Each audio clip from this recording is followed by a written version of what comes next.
Imagine a river, not a gentle, babbling brook, but a dark, powerful artery of water carving its way through a lost world.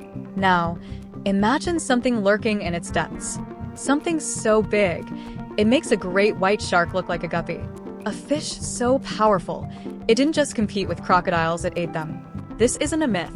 This is the story of a creature that truly ruled the ancient waterways.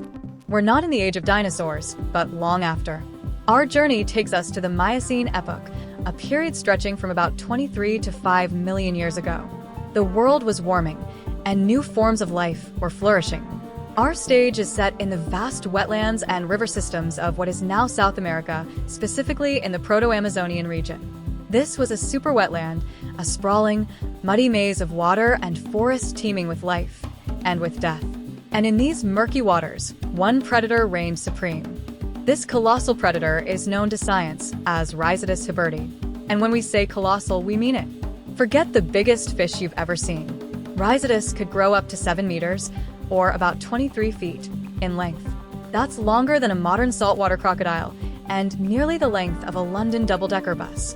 It was a true giant, a torpedo of muscle and teeth patrolling the freshwater highways of its time. To put that into perspective, if you were in a typical 16-foot fishing boat, this fish would be significantly longer than your vessel. It wouldn't just be a prize catch, it would be the catcher. But its size was only part of the terror. Rhizodus belonged to a group of lobe-finned fishes, relatives of the ancestors of all land-dwelling vertebrates, including us. But this fish was no evolutionary stepping stone. It was an apex predator at the pinnacle of its food chain. Let's talk about its most terrifying feature, its mouth. The jaws of Rhizodus were armed with a set of teeth that would make a Tyrannosaurus rex nervous. At the front of its maw were two enormous, tusk-like fangs that could be up to 22 centimeters, or nearly 9 inches long. These weren't just for show. These were weapons designed for one thing: impaling prey. Imagine the force of that bite. Scientists believe that Rhizodus would have hunted with terrifying speed and precision. It would have lurked in the murky depths, its dark scales providing perfect camouflage. Then, with an explosive burst of power from its massive tail, it would lunge upwards, its primary fangs hitting its victim like a pair of daggers. The impact alone would have been devastating. But it didn't stop there. Once impaled, the prey would have been thrashed about, disoriented, and then dragged down to be consumed. So, what was on the menu for this river leviathan? The answer is simple: anything it wanted. Fossil evidence, including bite marks on the remains of other animals, tells a clear story. Rhizodus wasn't a picky eater. It would have devoured other large fish, but its true claim to fame was its appetite for something much more formidable: crocodiles. The ancient wetlands of the Miocene were home to a variety of crocodilians, some of which were giants in their own right. But to Rhizodus, they were just another meal. It's thought that Rhizodus would attack from below, ambushing crocodiles as they swam at the surface.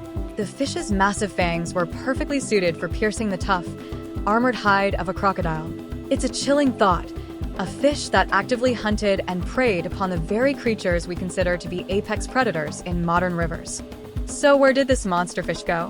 Why aren't our rivers still patrolled by crocodile-eating giants? The reign of Rhizodus and other giant lobe-finned fishes came to an end as the world changed once again. The Miocene gave way to the Pliocene, and the climate began to cool and dry. Like so many of the planet's most incredible creatures, Rhizodus was a victim of climate change. It was perfectly adapted for a specific world, and when that world vanished, so did its king. The story of Rhizodus hibberti is a stark reminder that the world beneath the water's surface has hosted monsters far more impressive than any myth or legend. It challenges our modern perception of what a fish can be. We think of fish as prey for larger animals, but for millions of years, a fish was the undisputed top predator of its freshwater domain. The existence of a creature like Rhizodus shows us that ecosystems are constantly in flux, and the roles of predator and prey are not always as clear-cut as we might think. It's a humbling thought that a fish, an animal we often overlook, was once so powerful that it dined on crocodiles. Thanks for watching. For more deep dives into the past, subscribe and stay curious.